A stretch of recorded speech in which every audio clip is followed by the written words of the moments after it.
And I think I lived in a time where it was like, be strong, but not too strong, right? Like be competitive, but don't talk junk. And so now to see the league where it's at, be where it's at because the women have taken the reins and the women have been unapologetic in who they are and what they want to represent. We are, in our league, a majority of the minority in this country. And I think using our voices and obviously bringing game to the court as well, and visibility, it's really exciting for me on the outside to see where women's sports in general is.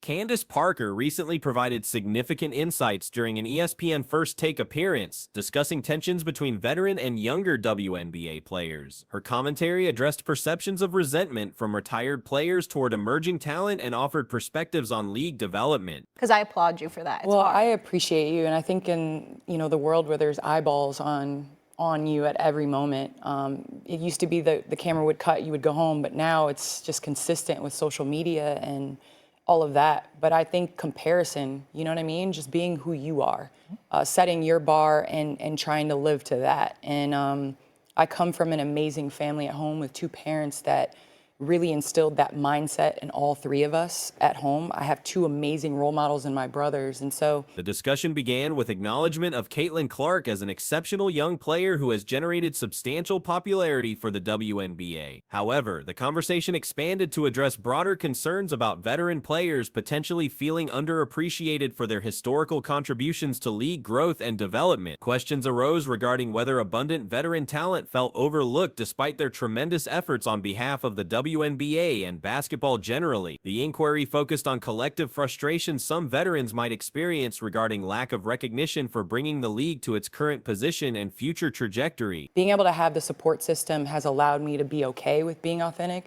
Sometimes I'm wrong, sometimes I'm right, but just being true to who you are and what you want to represent. I mean, you have to go home with you, right? You can't go home with all your followers or all the fans and things like that. So I had to be okay with the negative. I had to be okay with people not agreeing with my decisions or Parker addressed frequent questions about potential resentment regarding the WNBA's current state. She emphasized that her professional obligation involved leaving the game better than she found it. Drawing parallels to basketball history, she noted that Cheryl Miller likely felt no resentment toward Parker for having a professional league to join. You know, I think the WNBA is so dynamic in its growth right now, in its reach. And I do want to commend the network of ESPN and ABC for the visibility of the WNBA. I mean, you look at where it started, honestly, you think about, ESPN was the home of the NCAA tournament for years.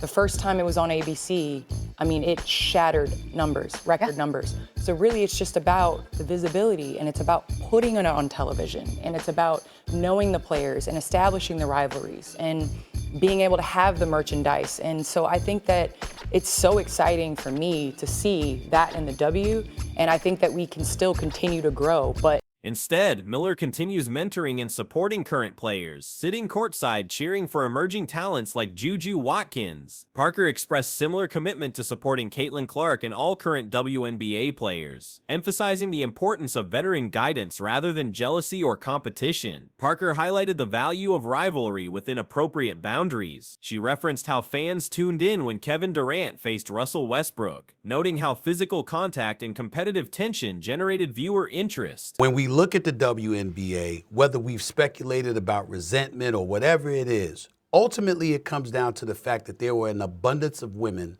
in the WNBA doing tremendous, tremendous work on behalf of the WNBA and the game of basketball, and you just sense that folks were feeling an absence of appreciation for what they had done and what their collective contribution was to bring the WNBA to where it is now and where it evidently is going.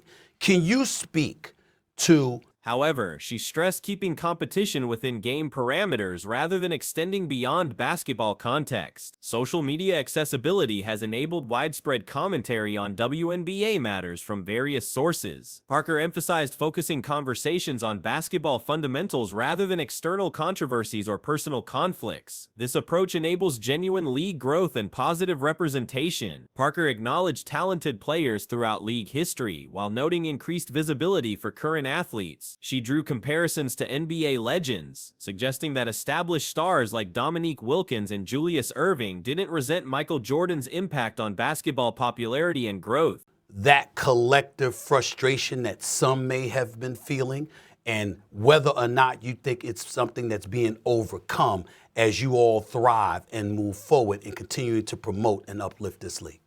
You know, it's so crazy to me because I'm asked so many times if I'm resentful in any type of way for where the WNBA is right now. My job was to leave the game better than I came into it. You think Cheryl Miller is resentful for me that I had a league to play in? No, she's being the mentor that she is, and she's supporting and loving and sitting courtside cheering on Juju Watkins. And the current WNBA environment represents an exceptional opportunity, according to Parker's assessment. She emphasized business priorities and operational improvements, particularly advocating for increased roster sizes through collective bargaining agreement negotiations. Current team limits of 11 and 12 players inadequately support player development and growth initiatives. Historical NBA examples demonstrate mixed reactions to emerging superstars. While most legends embrace newer talent, some individuals like Wilt Chamberlain may have experienced jealousy toward Michael Jordan's success. I'm doing the same for Caitlin Clark and all the women in the WNBA. You know, I think that rivalry is super important. I think conversation is super important. You know, I tuned in when Kevin Durant went back and played Russell Westbrook, and they bumped shoulders and everybody was tuned in. But I want to keep it within the lines of the game. And I think that's what's the most important. Now everybody has a Twitter finger. Everybody can have reach to, the WNBA and make comments. However, overall patterns show veteran support for league development through new star power. Rivalries serve important functions in professional sports, but framing becomes crucial for positive impact. The most engaging rivalries focus on player skill and competitive excellence rather than external demographic factors. Quality competition between talented individuals generates authentic fan interest and engagement. Media coverage and commentary increasingly emphasize demographic divisions rather than basketball fundamentals. This approach creates artificial narratives that distract from genuine athletic competition and player development. Such framing attracts audiences unfamiliar with actual gameplay while undermining legitimate basketball discourse. But really the key is, let's keep it about basketball. That's my thing. And when we do that, then we're able to really grow the game and what it represents. There are some talented players that have been in this league, but now, because of visibility, listen, I still know the Dominique Wilkins. I still know, all of those players, the Dr. J's and all that stuff. I don't think they're not salty that MJ came along and grew the game.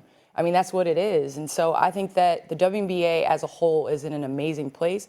Some media personalities and former players demonstrate resentment toward current stars despite their positive impact on league growth and visibility. This attitude contradicts logical business interests and professional development goals. Veterans should embrace mentorship roles similar to Cheryl Miller's approach with current players. Toxic commentary attracts individuals who lack genuine basketball interest but engage with perceived controversies. This phenomenon dilutes authentic fan bases while creating negative atmospheres around legitimate athletic competition. Such dynamics harm league development and player welfare. Current rivalries receive artificial promotion despite limited competitive foundation. The emphasis on specific player matchups may not reflect genuine competitive dynamics or career trajectories. True rivalries develop through repeated high-stakes competition rather than manufactured storylines. Historical rivalries like Magic Johnson versus Larry Bird or LeBron James versus Stephen Curry emerged from players consistently competing for championships and major accomplishments. These relationships developed through meaningful competition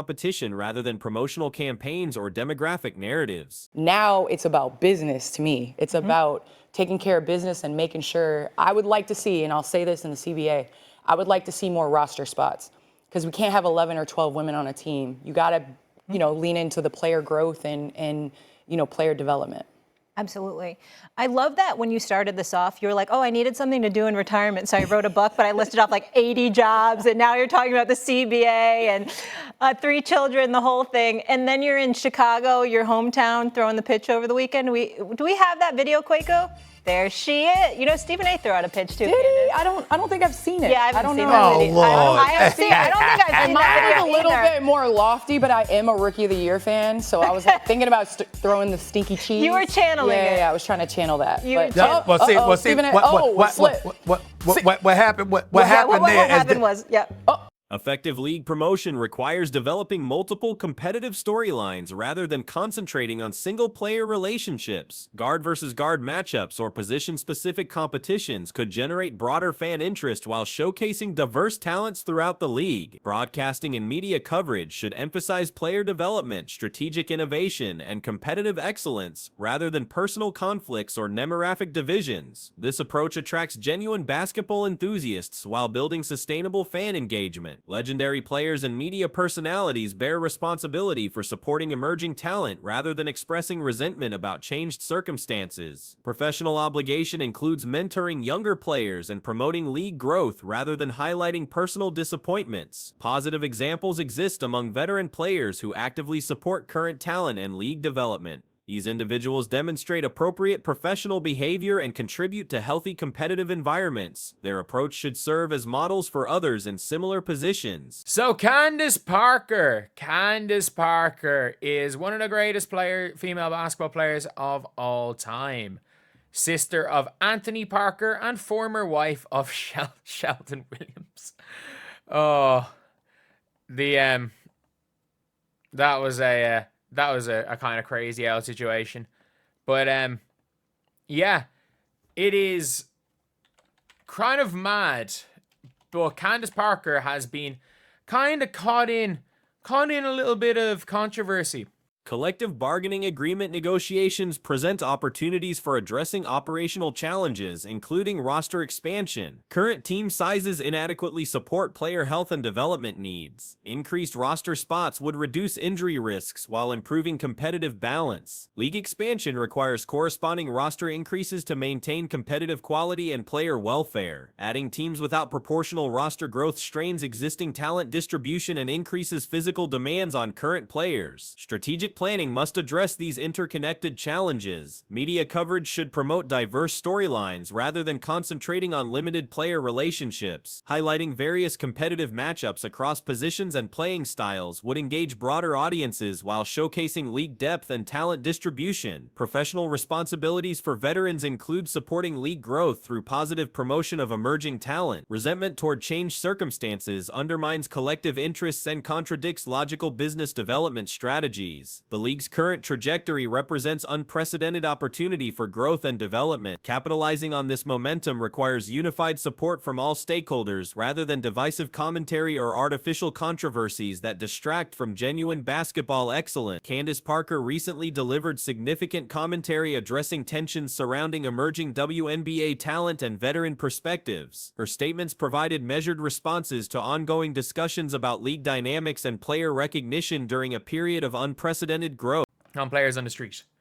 You know the WNBA has made it when former players, and this is so funny, the way the media covers the WNBA is so tiring. This is TMZ. I'm sorry. If you consider the TMZ as anything but paparazzi trying to get someone to say something crazy. But yeah, let's take a look here. Real quick, easy question. I wanted to ask about Caitlin Clark. She just tied with you on your career triple doubles. I mean, how do you feel having her like match you so early in her career? It's awesome. It's great. I think she has so many more years to come of greatness. So it's been good watching her play. I wanted to ask about people. That is literally as good an answer as possible. The WNBA currently experiences remarkable expansion in viewership, attendance, and general popularity. Statistical analysis reveals this growth correlates strongly with specific player performances and fan engagement patterns. Television ratings have reached historic levels, with several games achieving viewership numbers previously considered impossible for women's professional basketball. Caitlin Clark's impact on league metrics appears substantial based on available data. Her presence generates measurable increases in ticket sales, merchandise revenue, and broadcast viewership across multiple platforms. Economic analysis suggests her individual contribution to league revenue could reach unprecedented levels for any single WNBA player. Recent injury developments have provided natural experiments for measuring individual player impact on league economics. Ticket prices for games without Clark's participation have declined significantly, with some reports indicating reductions of several 100% compared to games featuring her presence. This market response demonstrates tangible economic effects tied to specific player availability. Television viewership patterns show similar correlations. Games featuring Clark consistently achieve higher ratings than comparable contests without her participation. Even exhibition games during preseason generated viewership numbers exceeding many regular season contests from previous years, suggesting sustained fan interest in her performances. The season opener against Chicago Sky achieved 2.7 million average viewers, representing the most watched WNBA regular season game, and subsequently peak viewership reached 3.3 million during her matchup against New York Liberty, establishing new benchmarks for league broadcasting success. Like, imagine that. Imagine Candace Parker is like third all time. She is third all time in triple doubles. Imagine being third all time and someone being like, well, she did it so early in her career. How do you feel? She did it way earlier than you did. And I mean, look, it's a lot easier to get a triple double as a point guard than it is as a power forward. I can't lie. People being a little physical with Caitlyn at that, looking over last game. Do you feel like she's being treated like unfairly, like in her games and stuff like Candace, they beat the crap out of Candace Parker as well earlier in her career, by the way. that? I think it's definitely like star players aren't ever treated fairly. Is that kind of what you went through? I mean, because you're considered a legend. I mean, is that just kind of normal about being the rookie? Is that part of it? I think everybody has a different path. So I appreciate you, man. However, recent injury absence has created observable changes in engagement metrics. Ticket prices for scheduled games have experienced dramatic reductions, with some reports indicating costs dropping to single-digit dollar amounts. This market adjustment illustrates the direct relationship between star player availability and consumer demand. Projections suggest Clark's economic impact could generate over $1 billion in revenue for the WNBA during the current season. Such figures represent unprecedented individual contribution to league finances and highlight the potential vulnerability of recent growth momentum to individual player health and availability. League leadership and media coverage have demonstrated varying approaches to acknowledging these economic realities. Some analyses attempt to distribute credit across multiple factors, including coaching improvements, marketing strategies, and overall rookie class contributions, rather than emphasizing individual player impact. Commissioner Kathy Engelbert published commentary in Harvard Business Review discussing league growth factors. Her analysis emphasized organizational preparation, strategic planning, and collective efforts while minimizing individual player contributions to current success metrics. This approach reflects institutional preferences for broad-based explanations rather than star-focused narratives. Thank you so much. I don't think Candace Parker could have answered those questions better than that. I actually don't think that Candace Parker could have answered those questions better than that. But it is literally, it's not even, people are like, these people are reporters in the media. No, this is TMZ. This is TMZ. They're just trying to rage bait. Like, do you not think if TMZ saw Caitlin Clark, someone would not go up to Caitlin Clark and basically call her a racist? Like, or imply it anyway. Do you not think the TMZ would do that as well? TMZ is just rage bait. TMZ is just rage bait. And I remember TMZ when, this is where I know about TMZ, why it's crazy.